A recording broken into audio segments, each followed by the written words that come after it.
नमस्कार दोस्तों, उम्मीद करता हूँ आप सभी बिल्कुल ठीक होंगे। क्लास लेने के लिए आप सभी बिल्कुल तैयार होंगे। किसी प्रकार की कोई समस्या आपको नहीं आ रही होगी। और काफी दिनों के बाद क्लास के अंदर अपूर्व को मैं देख पा रहा हूँ। अपूर्व मध्य प्रदेश से बिलोंग करता है ये लड़का। काफी क्लासेस में आया करता था पहले, बट पता नहीं क्या हुआ बीच में अपूर्व भाई को। अपूर्व भाई काफी टाइम से नहीं आ पा रहे हैं क्लास में। आज काफी दिन बाद अपूर्व भाई को मैं क्लास में देख रहा हूँ। अच्छा लगा अपूर्व को देखकर। क्या रे अपूर्व, किधर था? और जैसा कि डिमांड्स आ रही हैं कि सर बोर्ड का कलर ब्लैक कर लीजिए, अगर आप सभी कहेंगे कि बोर्ड का कलर ब्लैक कर लूं तो मुझे इशू नहीं होगा, मैं बोर्ड का कलर ब्लैक कर लूंगा। बताइए, जो भी आप चाहते हैं उस हिसाब से बता दीजिए, बोर्ड का कलर ब्लैक कर दिया जाएगा। ठीक है, चलिए। मैंने कौन सी क्लास लेना बंद कर दिया भाई? आज तक मैंने कोई बैच ही नहीं है जिसमें मैंने क्लास लेना बंद किया हो। सर हम रिकॉर्डेड ले रहे थे क्लास, शाबाश। कोई नहीं भाई जी, स्टार्ट करते हैं क्लास को बिना परेशानी के। जो भी समस्या है बता सकते हैं आप, है? बोर्ड का कलर ब्लैक कर दिया जाए क्या? बता दीजिए जिस कलर पे आपको बोर्ड का कलर चाहिए, ब्लैक कर दिए या चाहे। ठीक है। ठीक है भाई हेमू, जैसा आप कहें। ये लो जी, बोर्ड का कलर ब्लैक। और बताओ, और कोई अलग ख्वाहिश हो तो वो भी बता दो, वो भी पूरी कर दूंगा। बढ़िया आदमी हूं मैं, डिमांड। चलो। अब लिखिए, आर्टिकल 112 की बात कर रहे थे। आर्टिकल 112, आर्टिकल 112 किस बारे में बात करता है वो समझते हैं। सर आर्टिकल 112 में लिखा हुआ है एनुअल फाइनेंशियल स्टेटमेंट, इसके बारे में लिखा हुआ है एनुअल फाइनेंशियल स्टेटमेंट। शियल स्टेटमेंट इसको कहते हैं, एनुअल फाइनेंशियल स्टेटमेंट इसको कहा जाता है। ठीक है, क्या बोलते हैं इसको? Annual financial statement. वार्षिक वित्तीय विवरण इसको कहा जाता है, वित्तीय विवरण इसको कहा जाता है, विवरण इसको कहा जाता है, वार्षिक वित्तीय विवरण इसको कहा जाता है कि भाई ये एनुअल फाइनेंशियल स्टेटमेंट है। ठीक है, ओके। अब जो एनुअल फाइनेंशियल स्टेटमेंट के बारे में अगर हम चर्चा करेंगे, जो एनुअल फाइनेंशियल स्टेटमेंट है इसके बारे में थोड़ा आप चर्चा कर दीजिए। हाँ जी भाई, चर्चा कर देते हैं। ये क्या होता है? वर्ष भर की प्राप्तियां प्राप्तियां व व्ययों का उल्लेख होता है, वह व्ययों का उल्लेख होता है। रिसीविंग एंड एक्सपेंसेस की बात की जाती है, रिसीव एंड एक्सपेंसेस की बात इसमें की जाती है।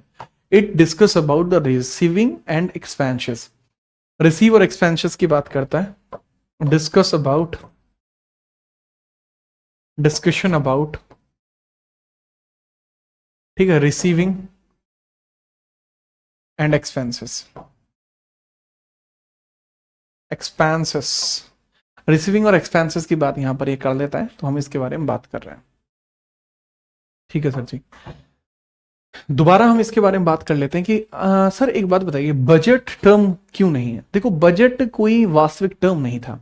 बजट का मतलब होता है वैसे तो लेदर बैग, क्योंकि वो ब्यूजेट था। ब्यूजेट का मतलब लेदर बैग होता है, जो कि आपको देखने को मिलता है कि भाई बजट टर्म तो इसमें नहीं है। हमारे यहाँ बजट टर्म को यूज करने की जगह उसके स्थान पर लिखा जाता है एनुअल फाइनेंशियल स्टेटमेंट। ठीक है, जिसको आप याद रख सकते हैं, यहां पर है। अब बात को समझिएगा, इसमें यह भी लिखा हुआ है कि इसको पेश किसको किया जाता है। यह है वित्त मंत्री द्वारा, वित्त मंत्री द्वारा लोकसभा में पेश होता है, द्वारा लोकसभा में पेश होता है, पेश होता है। वित्त मंत्री द्वारा लोकसभा में पेश होता है, presented in Lok Sabha, presented in Lok Sabha, presented in Lok Sabha by आपका finance minister, by finance minister, finance minister, finance minister. Finance minister क्या करते हैं? इसको लोकसभा में प्रेजेंट करते हैं। और अनदर पॉइंट इसमें क्लियर होता है कि फाइनेंस मिनिस्टर भले ही इसको लोकसभा में प्रेजेंट करते हैं, बट इसको ना फाइनेंस मिनिस्टर को पहले राष्ट्रपति को भी प्रेजेंट करना पड़ता है। तो it must be presented to president, it must B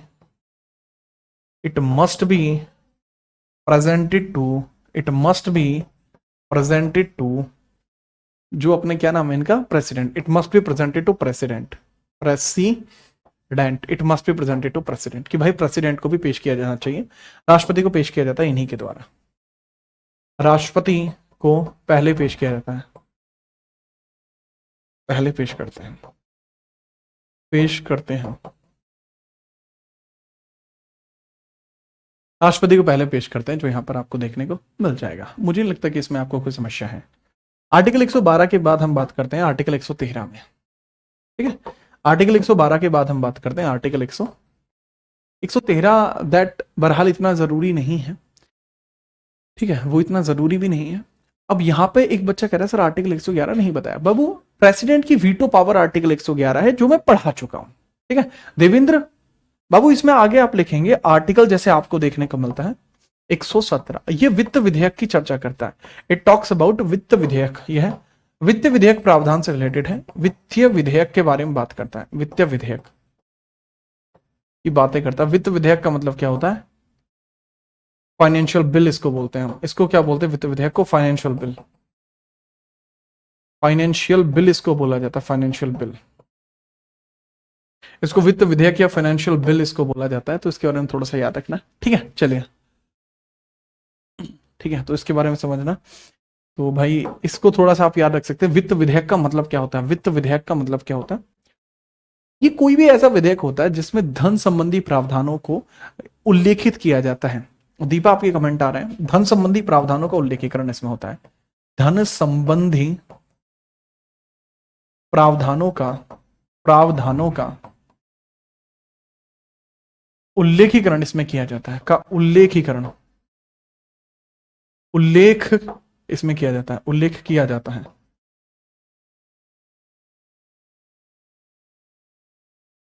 तो धन संबंधी प्रावधानों का उल्लेख किया जाता है। Discussion of money bill, discussion of money related act, discussion of money and service related, money and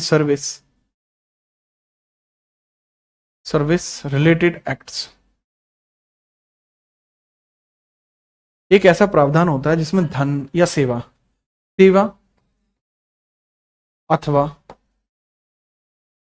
अथवा धन संबंधी प्रावधान इसके अंदर उल्लेखित किए जाते हैं। ठीक है, जी हाँ, ये बात आपको यहां देखने को मिल जाती है। अच्छा, इसमें और धन विधेयक में क्या फर्क है? धन विधेयक में और इसमें क्या फर्क है देन? ठीक है, तो वो समझिए, धन विधेयक में और इसमें क्या फर्क है। धन विधेयक केवल प्रत्यक्ष धन के लाभ हानि से संबंधित है, प्रत्यक्ष धन के लाभ हानि से संबंधित है, धन के लाभ हानि से रिलेटेड है, लाभ या हानि से संबंधित है,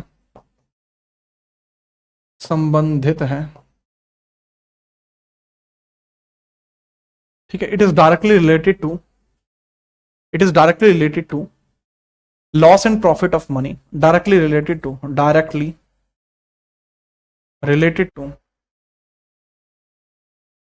ठीक है, loss and profit of money, loss profit of money, कि लॉस या प्रॉफिट ऑफ मनी से रिलेट करता है। बट अगला पॉइंटर क्या होता है कि वित्त विधेयक, ठीक है, इसमें हाँ, लेकिन जो वित्त विधेयक होता है ना बाबू, वो सेवा से भी रिलेट हो सकता है। जो वित्त विधेयक होता है वह धन व सेवा दोनों से रिलेटेड हो सकता है, धन सेवा से संबंधित हो सकता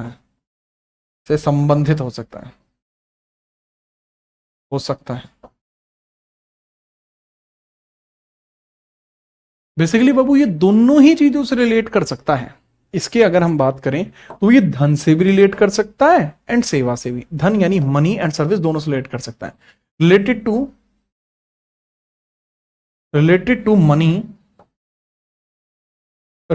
money and service, money and service दोनों ही चीजों से रिलेट कर सकता है, मनी एंड सर्विस दोनों ही चीजों से यह रिलेट कर सकता है। तो इसके बारे में आप याद रखेंगे। ठीक है, तो ये दोनों चीजें आपको यहाँ थोड़ी सी देखने को मिल जाती हैं। इसको हम मनी बिल बोलते हैं, इसको फाइनेंशियल बिल बोलते हैं। ठीक है, इसमें एक टर्म कहा जाता है, every money bill is financial bill but every financial bill is not money bill. ठीक है, जी हाँ, तो एक टर्म दिया जाता है कि प्रत्येक धन विधेयक एक वित्त विधेयक होगा, प्रत्येक धन विधेयक एक वित्त विधेयक होगा, वित्तीय विधेयक होगा। प्रत्येक धन विधेयक वित्तीय विधेयक होगा। परंतु एक बात इसमें यह भी क्लियर की जाती है कि जो प्रत्येक वित्तीय विधेयक है वो धन विधेयक नहीं होगा, लेकिन प्रत्येक वित्तीय विधेयक, प्रत्येक वित्तीय विधेयक, प्रत्येक वित्तीय विधेयक धन विधेयक नहीं होगा, विधेयक नहीं होगा। अब इसमें पहचान कौन करेगा कि इन दोनों में से डिफरेंस कौन सा है? फटाफट बताइए सर। पहचान करने का जो काम होता है वो लोकसभा स्पीकर का होता है। लोकसभा स्पीकर के पास ये सेम कंडीशन में जाते हैं। अभी लोकसभा स्पीकर के ऊपर डिपेंड करता है, लोकसभा स्पीकर के ऊपर डिपेंड करता है कि वो इसको मनी बिल बना दे या वो इसको फाइनेंशियल बिल बना दे। फायदा क्या होगा? अगर मनी बिल बन गया गलती से भी तो वो केवल लोकसभा से पारित होगा, लेकिन यदि वो वित्तीय विधेयक ही रह गया तो वो दोनों जगह यानी लोकसभा राज्यसभा दोनों से पास कराना पड़ता है। सरकारें कोशिश करती हैं कि फाइनेंशियल बिल को भी मनी बिल बना दिया जाए, जिससे कि उनकी मेहनत बच जाती है। ठीक है, ये थोड़ा सा पॉइंट आपको देखने को मिलता है, नोट करो। आपका बहुत बहुत आभार देवेंद्र पंथी। अच्छा, कुछ बच्चे जो है ना, कुछ एक बात आई थी मेरे पास, अमित करके कोई छात्र था, उनकी बात आई थी, मेरी टीम ने मुझे बताया। तो अमित भाई मैं आपको बताऊं, यहां पर जो कंटेंट आपको लग रहा है ना कि सर वो वाला चैप्टर मिस हो गया, नहीं, ऐसा नहीं है। हर एक व्यक्ति का ना अपना कराने का एक तरीका होता है, और मुझे ऐसा लगता है कि जो चैप्टर है ना आपका इंपॉर्टेंट केसेस, वो वहां से ज्यादा सुटेबल तब रहेगा जब हम उसको बाकी सारी चीजों को कराने की बात कर रहे हैं।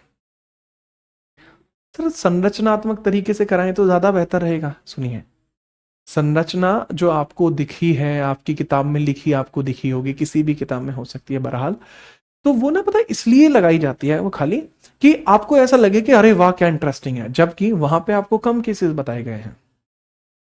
मैं कोशिश करूंगा कि आपको सटीकता के साथ आगे बताया जाए। मेरा ऑब्जेक्टिव है कि आपका सिलेक्शन हो। ठीक है, तो थोड़ा सा बस आप समझिए, चीजें और अच्छी होंगी। ठीक है, चलिए आगे बढ़ते हैं।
फटाफट बताइए भाई जी, अगर आपने नोट कर लिया। डन है माट साहब? अच्छा, यू भी ठीक है। आगे हम बढ़ते हैं बाबू। इसके बाद आपको देखने को मिलते हैं कुछ इंपॉर्टेंट आर्टिकल्स, जैसे आर्टिकल 120 हो गया, आर्टिकल 120 हो गया, आर्टिकल 122 हो गया, आर्टिकल 120, 21, 22 तीनों ही देख लेते हैं, 23 भी देख लेते हैं। आर्टिकल 120 आप देख लेंगे। आर्टिकल 120, संसद में प्रयोग की जाने वाली भाषा। संसद में प्रयोग की जाने वाली भाषा, इसमें क्या लिखा हुआ है? संसद में प्रयोग की जाने वाली भाषा, प्रयोग की जाने वाली भाषा, की जाने वाली भाषा, वाली भाषा। संसद में प्रयोग की जाने वाली भाषा की हम बात कर रहे हैं। The language used in, the language used in parliament, the language used in parliament, भाषा जो कि संसद में यूज की जाती है, the language used in parliament, एक ऐसी भाषा जो यूज की जाती है, ठीक है, किसमें भाई, पार्लियामेंट में। कौन सी है? मेजरली हिंदी है, मुख्यतः वह हिंदी होगी क्योंकि हिंदी हमारी राजभाषा है। बताया गया कि मुख्यतः वह हिंदी होगी, मुख्यतः क्या होगी वो, मुख्यतः वह हिंदी होगी, मुख्यतः हिंदी होगी, मुख्यतः क्या होगी, हिंदी होगी। लेकिन अगर कोई भाषण के लिए, भाषण के लिए, भाषण के लिए आठवीं अनुसूची की, आठवीं अनुसूची की, आठवीं अनुसूची की 22 भाषाओं में से किसी भी एक का प्रयोग कर सकता है, आठवीं अनुसूची की 22 भाषा में से किसी एक भी भाषा का, किसी भी एक भाषा का भी प्रयोग, किसी भी एक भाषा का भी प्रयोग, किसी भी एक भाषा का भी प्रयोग किया जा सकता है। भाषण के लिए पता है क्या का प्रयोग, स्पीकर यानी लोकसभा स्पीकर की आज्ञा से किया जा सकता है, लोकसभा स्पीकर की आज्ञा से किया जा सकता है, आज्ञा से किया जा सकता है, किया जा सकता है, किया जा सकता है,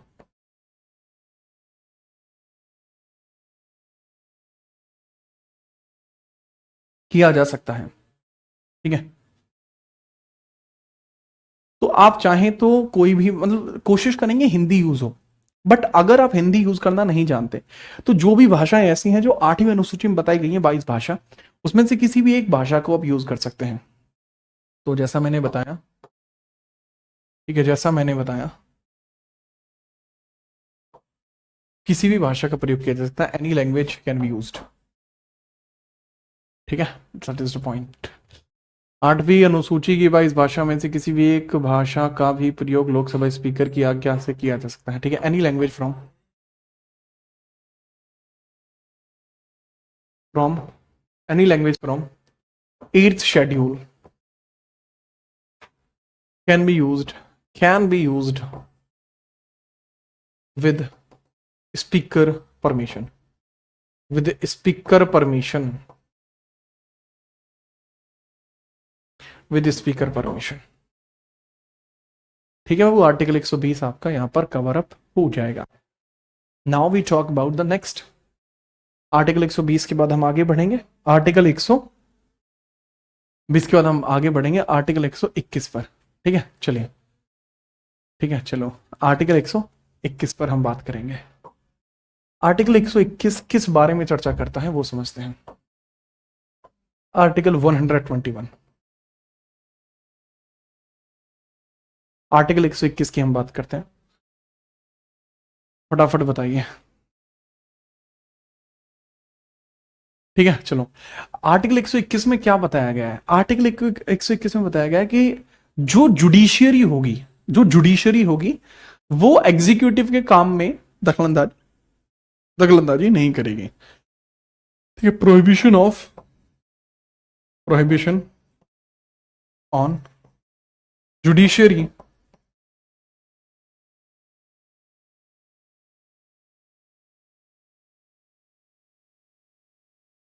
टू टेक एक्शन अगेंस्ट, तो क्या है? Prohibition of judiciary to take action against, किसके अगेंस्ट एक्शन लेने से मना कर रहा है कि भाई प्रोहिबिशन होगा जुडिशरी पर, आप कोई भी एक्शन नहीं लेंगे, किसके अगेंस्ट कोई भी एक्शन आप नहीं लेंगे भाई जी, किसके अगेंस्ट आप? Judiciary to take action against process of parliament, ठीक है, याद रखना, प्रोसेस ऑफ पार्लियामेंट आपको देखने को मिल जाएगा। तो इसमें लिखा होता है न्यायपालिका पर न्यायपालिका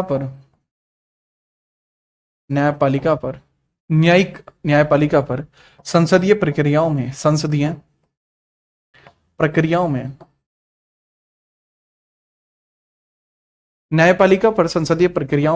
न्यायपालिका पर संसदीय प्रक्रियाओं में दखल पर रोक,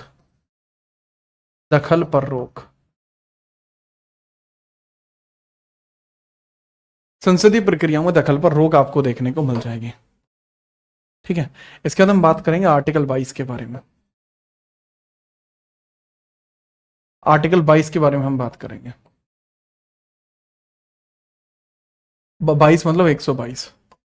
122 में बिल्कुल इसका उल्टा है कि जो संसद है उसमें किसी प्रकार की ऐसी कोई भी बहस नहीं होगी। ठीक है, चलिए, जो संसद है, संसद में जजों की कार्यप्रणाली को लेकर, जजों की कार्यप्रणाली को लेकर, जजों की कार्यप्रणाली को लेकर, प्रणाली के संदर्भ में, ठीक है, संसद में जजों की कार्यप्रणाली के संदर्भ में, जजों, संसद में जजों की कार्यप्रणाली के संदर्भ में कोई, ठीक है, कोई प्रक्रिया नहीं होगी, कोई प्रक्रिया नहीं। ठीक है, parliament can not make provision related to जजेस working. Parliament can not, parliament cannot make provision, can't make provision on,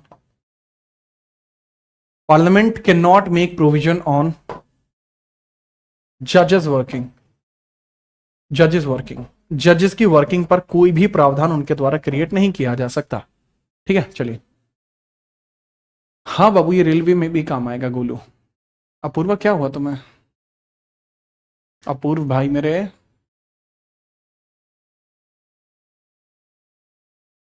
अब जैसे अविनाश का कहना है सर क्वेश्चन साथ में करा दिया करो। अविनाश बाबू, ये क्वेश्चन जो है ना इसके रिलेटेड, वो यूट्यूब पे करा रखे हैं, चाहे तो देख सकते हैं, चाहे तो आपका जब एग्जाम आएगा तब करा दूंगा यूट्यूब पे।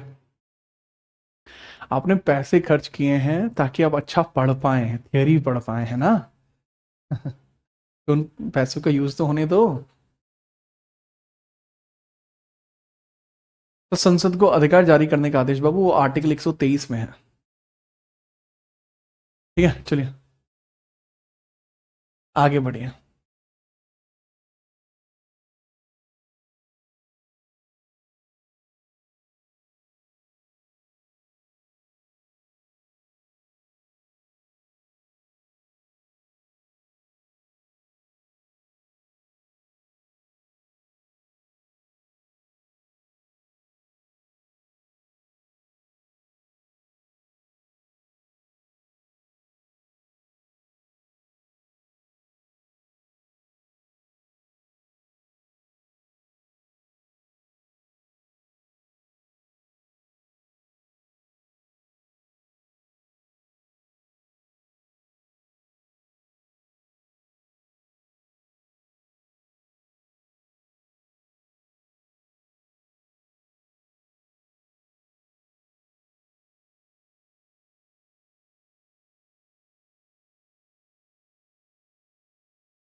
नोट किया बाबू? हाँ, स्टैटिक जीके कब आएगी? जल्दी आएगी।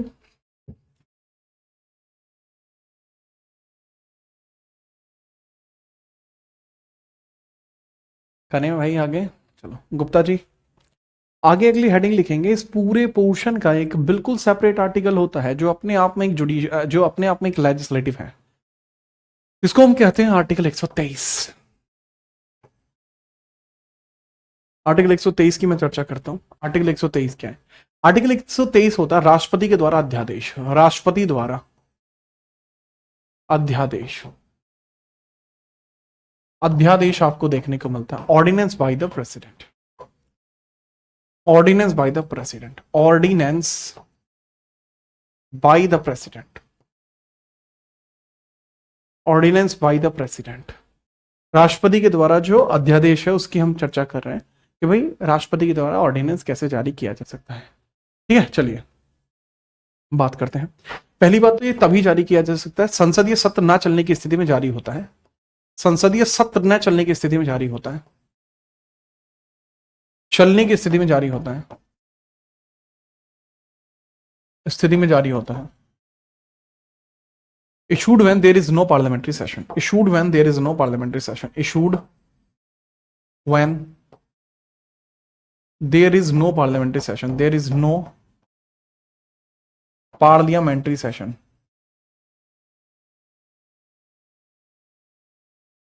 जब कोई पार्लियामेंट्री सेशन नहीं चल रहा होता तब इसको जारी किया जा सकता है। ठीक है, चलो आगे अगर मैं बढ़ूं, यादव जी, सतवंत भाई रुको जरा, इसको लिख लो। तो जैसे मैंने बताया ऑर्डिनेंस बाय द प्रेसिडेंट ही होता है जब संसद सत्र नया चल रहा होता है। पूछा जाता है कई बार इसकी अधिकतम अवधि कितनी हो सकती है, अधिकतम अवधि कितनी हो सकती है, अधिकतम अवधि, अवधि कितनी हो सकती है पूछा जा सकता है। अवधि कितनी हो सकती है बताइए। मैक्स टेन्योर इसका कितना हो सकता है, मैक्सिमम टेन्योर कितना हो सकता है, टेन्योर इसका कितना हो सकता है, तो आप बताएंगे कि सर इसका जो मैक्सिमम टेन्योर हो सकता है वो कितना हो सकता है। सर मैक्सिमम टेन्योर जो आप इसका लेके चल सकते हैं, कंसीडर कितना कर सकते हैं, वो 6 माह और 6 सप्ताह, 6 माह और 6 सप्ताह, 6 माह और 6 सप्ताह इसका मैक्सिमम टेन्योर हो सकता है। 6 month and 6 week is the maximum tenure, 6 month and 6 week, 6 week इसका मैक्सिमम टेन्योर हो सकता है, 6 month and 6 week इसका मैक्सिमम टेन्योर हो सकता है। ठीक है, याद रखना। अब इसमें और बाकी बिल में क्या फर्क होता है ना, समझिए। जैसे बिल होता है, कोई भी बिल होता है, बिल यानी विधेयक होता है कोई भी, तो विधेयक को अगर पारित करा दिया जाए, अगर ये पारित हो जाए तो क्या बन जाता है, संशोधन बन जाता है या कानून बनता है। फिर ये पास होने के बाद क्या बनता है, कानून बनता है, या इसी को हम बोल सकते हैं, या संशोधन अपन इसको बोल सकते हैं। बट वहीं वेयरएज एक दूसरी चीज आपको देखने को मिलती है कि भाई राष्ट्रपति का जो अध्यादेश है उसको ये पारित की प्रोसेस से नहीं गुजरना होता, जबकि जो राष्ट्रपति का अध्यादेश होता है, जबकि जो राष्ट्रपति अध्यादेश होता है, अध्यादेश होता है, ये सीधा प्रत्यक्ष तौर पर क्या होता है, यह प्रत्यक्ष, यह प्रत्यक्ष क्या होता है, यह प्रत्यक्ष कानून होता है, यह प्रत्यक्ष कानून होता है, प्रत्यक्ष कानून होगा, प्रत्यक्ष कानून होगा। ये क्या होगा, डायरेक्ट आपका लॉ होगा, ये डायरेक्ट लॉ होगा, डायरेक्ट लॉ होगा, डायरेक्ट कानून यानी लॉ, डायरेक्ट लॉ होगा ये। ठीक है चलिए, कौन सा बुक लें, आप ले सकते हैं भारतीय राज्य व्यवस्था, भारत चलता कैसे है, बाई जीत राणा।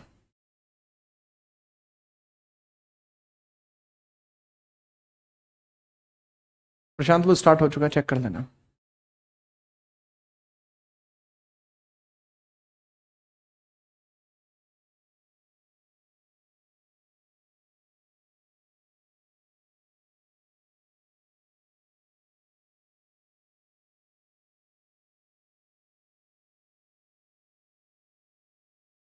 आगे बढ़े।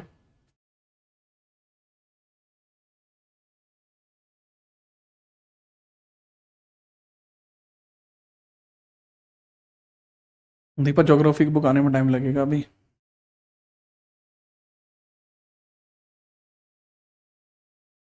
फटाफट ये अगर समझ में आ गया है तो आगे बताइए।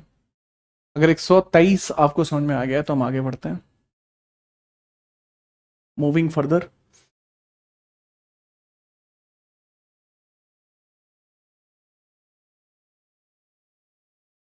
बाबू यहाँ पे ये वाला पोर्शन खत्म होता है, यहां से स्टार्ट होता है जुडिशरी। ठीक है छवि, क्या स्टार्ट होता है, जुडिशरी।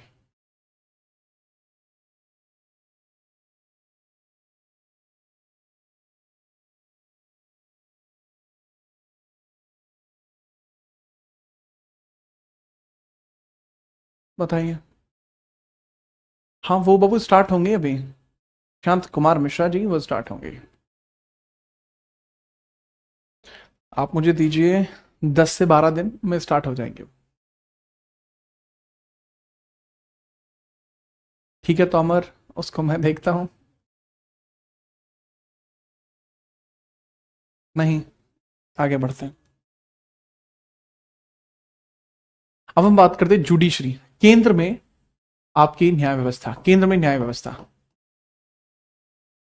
केंद्र में न्यायपालिका, न्यायपालिका, न्यायपालिका आपको देखने को मिलते हैं। केंद्र में न्यायपालिका इसको कहा जाता है judiciary at centre, judiciary at centre, judiciary at centre हमें देखने को मिलता है, जुडिशरी एट सेंटर हमें देखने को मिल जाता है। ठीक है, तो किनवी न्यायपालिका आपको कितना से कितना देखने को मिलता है, आर्टिकल 124 से लेकर 147। ठीक है, अब इसके बारे में बात करते हैं। सबसे पहले हेडिंग डाल लेंगे आप आर्टिकल 124। ठीक है, आर्टिकल 124, आर्टिकल 124 इसमें बताई गई है सुप्रीम कोर्ट की संरचना व सुप्रीम कोर्ट की संरचना व स्थापना। सुप्रीम कोर्ट संरचना, संरचना व स्थापना तथा स्थापना। जो सुप्रीम कोर्ट है उसकी संरचना स्थापना कैसे होती है, इसका structure and establishment. Supreme court structure and establishment, structure and establishment, establishment, structure and establishment की हम बात करते हैं। बताइए सर, एस्टैब्लिशमेंट की बात करते हैं यानी स्थापना की यहां पे बात की जा रही है। आपको याद रखना है 1774 में देश का पहला सुप्रीम कोर्ट बना, 1774 में देश का पहला सुप्रीम कोर्ट बना, पहला सुप्रीम कोर्ट बना। कहां बना, देश का पहला सर्वोच्च न्यायालय, तो ये बना था कलकत्ता में, कोलकाता में बना था। ये चीज आप पढ़ चुके हो, बट वो फेल हो गया था, आपको याद हो तो। इतना इतना बढ़िया थोड़ी चला था। ठीक है, चलिए, तो that was not enough good. ठीक है, अगला कब बना था, 1800 में बना था, मद्रास में, मद्रास मद्रास मद्रास सुप्रीम कोर्ट था वो। 1823 में बना था बॉम्बे सुप्रीम कोर्ट था वो, बॉम्बे सुप्रीम कोर्ट था वो। तो आपको देखने को मिलते हैं 3 सुप्रीम कोर्ट। ये आपको देखने को मिला, ये आपको देखने को मिला, ये आपको देखने को मिला, 3 सुप्रीम कोर्ट। अभी तीनों की तीनों ही कब खत्म कर दिए गए, 1860 के अंदर। 18 आपका आता है Indian high court act 1861, Indian high court act आता है, Indian high court act, high court act 1861 के द्वारा ये सभी समाप्त कर दिए गए, तीनों समाप्त किए गए, तीनों समाप्त किए गए। ठीक है, अबॉलिश कर दिए गए। फिर आपका ये कोर्ट कब बनाया गया, ये तो तीनों अबॉलिश हो गए। फोर्ट विलियम्स कोर्ट किसका नाम था, कलकत्ता कोर्ट को ही फोर्ट विलियम्स कहते थे। ठीक है, याद रखना। कौन पढ़ाता है आपको इकोनॉमिक्स, चांदनी? इसके बाद आपको देखने को मिलता है 1937 में संघीय न्यायालय बनता है, संघीय न्यायालय फेडरल कोर्ट बनता है, फेडरल कोर्ट बनता है, फेडरल कोर्ट, फेडरल कोर्ट आपको देखने को मिल जाएगा 1937 में। बाबू आपको क्या देखने को मिल जाएगा, फेडरल कोर्ट आपको देखने को मिल जाएगा। ठीक है, चलिए,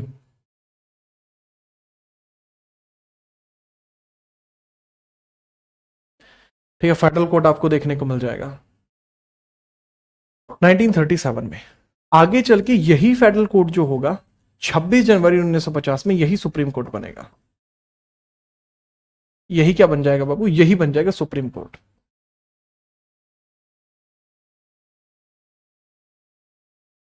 यही सुप्रीम कोर्ट बनेगा, सर्वोच्च न्यायालय बनेगा।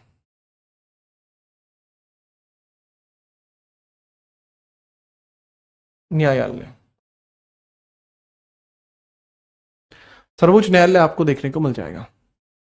ठीक है, चलो, ये किसी आर्टिकल में नहीं है बाबू। अगर किसी बच्चे को लग रहा है किसी आर्टिकल में नहीं, ये किसी आर्टिकल में नहीं है। दरअसल यहां मैं सिर्फ स्थापना की वजह से मैं इसको बताना चाह रहा हूं कि स्थापना कैसे कैसे हुई है। ठीक है, चलिए, ठीक है, ओके ओके, ठीक है भाई। तो ये इस तरीके से थोड़ा इसके अंदर काम चलता है, मुझे नहीं लगता कि इसमें आपको कोई इशू होगा। ठीक है, ठीक है सर जी। ओके सर, जजेस कितने थे बाबू? जो ये फेडरल कोर्ट था तो इसके अंदर जज थे कितने? इसमें जज हुआ करते थे 3। जब सुप्रीम कोर्ट 1950 में बना, इसमें 8 जज हो गए। आज की डेट में तो 33 + 1 34 है, लेकिन तब ऐसे हुआ करते थे। पहले जज का नाम मॉरिस गवैयर था। ठीक है, इसका नाम क्या था? मॉरिस गवैयर। प्रथम जो मुख्य जज था, यहाँ पे मुख्य जज जो था, उनका नाम क्या था? मॉरिस गवैयर। मॉरिस गवैयर। और यहां जो मुख्य जज हैं, यहां जो मुख्य थे, उनका नाम क्या था? हीरालाल कानिया। उनका नाम क्या था? हीरालाल कानिया। हीरालाल जक्सुनिया कानिया।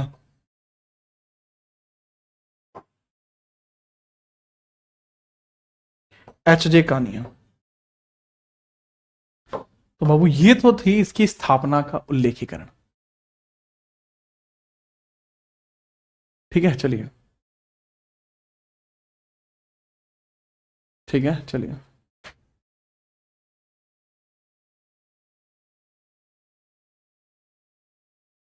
हाँ बाबू, बिल्कुल स्टार्ट हो रही है। सर टोटल 4 थे, 3 + 1 नहीं बाबू, 2 + 1 थे, 3 जज थे। जो 4 आप बता रहे हो ना, वो कलकत्ता सुप्रीम कोर्ट में थे। 3 + 1 वो यहां पे थे 4 जज, जिसमें एक मुखिया का नाम था एलिजा इम्पे, वो वहां थे। चलो अब मैं बात करता हूं इसके बारे में। तो 124 के 2 में लिखा हुआ है, या पहले 124 के पहले में इसकी संरचना देख लीजिए। 124 के पहले क्लॉज में लिखा हुआ है इसकी संरचना, स्ट्रक्चर की बात की गई है। संरचना, स्ट्रक्चर। स्ट्रक्चर आप जानते हैं क्या है स्ट्रक्चर? कि एक मुख्य जज होगा, एक मुख्य जज होगा, और आज की डेट में 33 अन्य जज होंगे।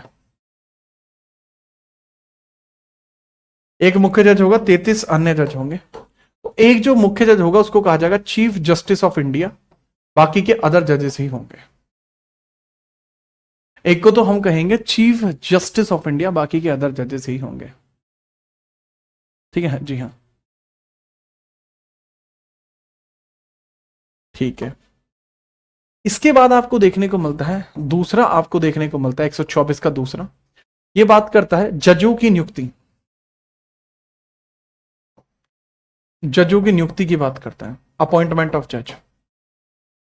अपॉइंटमेंट ऑफ जज यहां पे देखने को मिलता है, अपॉइंटमेंट।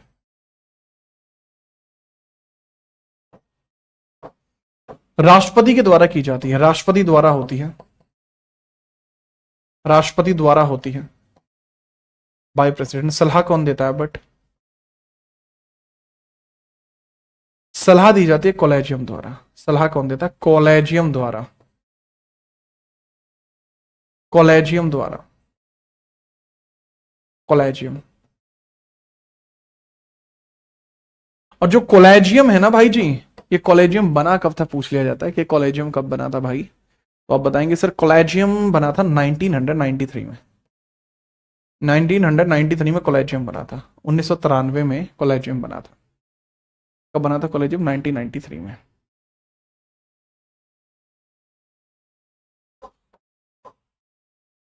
एक 124 का तीसरा आपको देखने को मिलता है जज बनने के लिए योग्यताएं। योग्यताएं आपको देखने को मिल जाएंगी, योग्यताएं, एलिजिबिलिटीज। योग्यताएं, योग्यताएं, एलिजिबिलिटीज आपको देखने, एलिजिबिलिटी आपको देखने को मिल जाती है। एलिजिबिलिटी सीधी है भाई, जो एज है वो 65 से अधिक ना हो। कॉलेजियम क्या है? ग्रुप ऑफ 5 जजेस, ग्रुप ऑफ 5 जज आपको देखने को, 5 जजेस, 5 जजों का समूह ही कॉलेजियम है। वरिष्ठतम भी होने चाहिए, सबसे ज्यादा उम्रदराज होने चाहिए। इसमें योग्यताएं लिखी हुई हैं, जैसे आयु 65 से अधिक ना हो, 65+ न हो।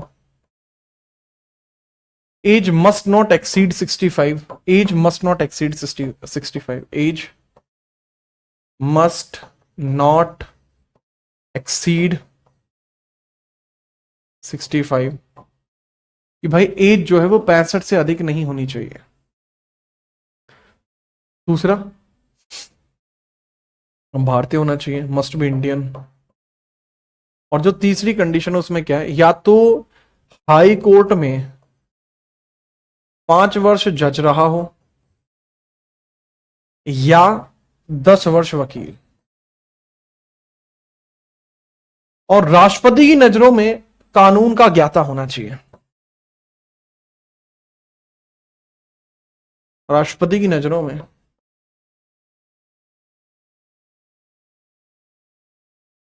कानून का अच्छा ज्ञाता होना चाहिए, कानून का वक्ता होना चाहिए, कानून का वक्ता होना चाहिए, वक्ता, कानून का वक्ता हो, अच्छा जानता हो कानून के बारे में, अच्छा कानून का वक्ता, good knowledge of law in site of president. Ram Ram भाई जी, राहुल क्या हाल है भाई? ठीक है चलिए।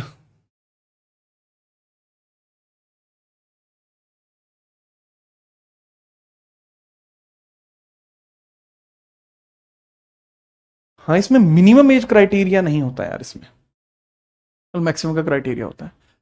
क्या जीएस को इग्नोर करके सीएचएसएल हो सकता है? भाई जीएस को इग्नोर करके एमटीएस भी नहीं हो सकता, कुछ भी नहीं हो सकता जीएस को इग्नोर करके। जीएस को तो ध्यान रखना ही पड़ेगा लल्ला।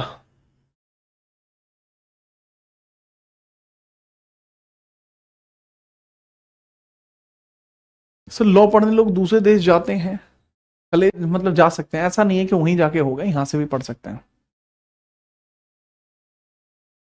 आगे बढ़े, अगर नोट कर लिया तो ठीक है।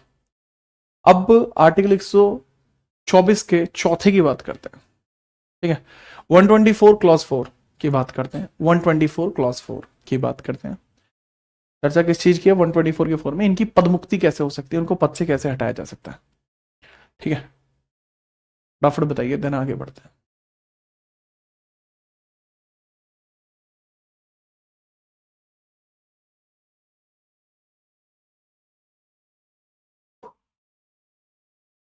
आर्टिकल 124 का चौथा किस बारे में चर्चा करता है? ये बता, पद मुक्ति के बारे में बात करता है, पद मुक्ति, पद मुक्ति की बात करता है, रिमूवल की बात करता है, सीट रिमूवल की, रिमूवल की बात करता है। तो रिमूवल के आधार पूछे जा सकते हैं, किन आधार में, किन परिस्थितियों में, क्या बेसिस हो सकते हैं, क्या ग्राउंड्स हो सकते हैं, किन बेसिस पर उनको पदमुक्त किया जा सकता है, किन बेसिस पर पदमुक्त किया जा सकता है, बेसिस बताइए। पहला बेस तो ये होगा, पदमुक्ति का जो पहला आधार होगा वो ये होगा, ठीक है। चलो कि पहला पहला बेसिस देखिए, पहला आधार क्या होगा? पदमुक्ति का पहला आधार ये हो सकता है कि भाई यह आपके साबित कदाचार को यहां पे दिखा दे, साबित कदाचार, proven misbehaviour, proven misbehaviour behaviour दिखा दें। एक और कंडीशन इसमें होती है, एक और कंडीशन इसमें होती है जिसमें आप याद रखेंगे, असमर्थता या समर्थता दिखा दें, यानी इनकैपेबिलिटी दिखा दें, इनकैपेबिलिटी दिखा दें। तो इन आधारों पर उनको हटाया जा सकता है, ठीक है। चलो अब लिखिए फटाफट इस चीज को, कैसे आप लिखेंगे? इस चीज को लिखने का तरीका बहुत साफ और सरल होगा, इस चीज को लिखने का तरीका बहुत साफ और सरल होगा। बताइए भाई, दोनों सदनों से,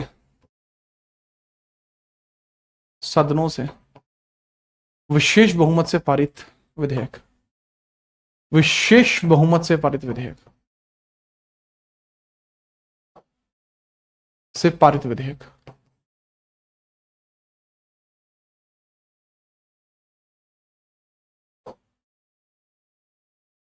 दोनों सदनों से विशेष बहुमत से पारित विधेयक, ठीक है। चलो, बिल पास्ड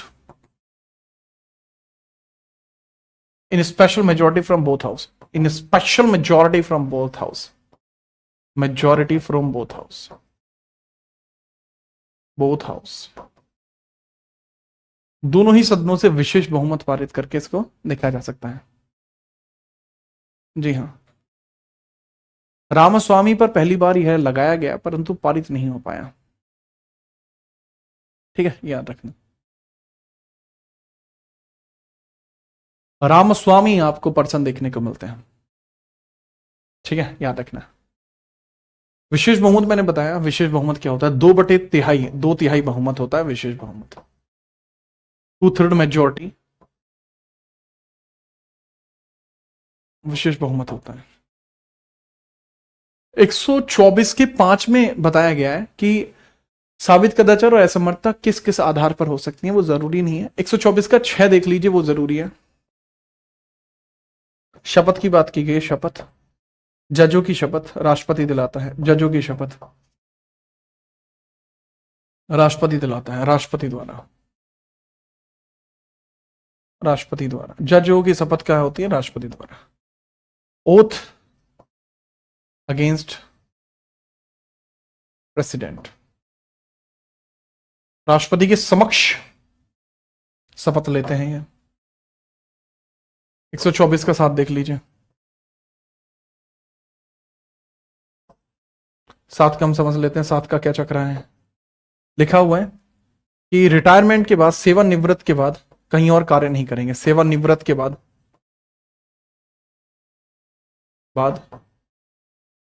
कहीं और न्यायिक कार्य नहीं करेंगे, कार्य नहीं करेंगे। cannot do practice, can do legal practice after retirement, legal practice after retirement।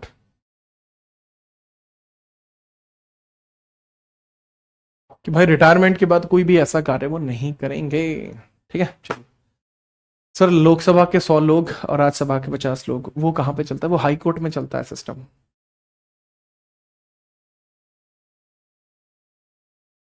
जज अपना त्यागपत्र किसको देता है? जज अपना त्यागपत्र केवल और केवल प्रेसिडेंट को देता है।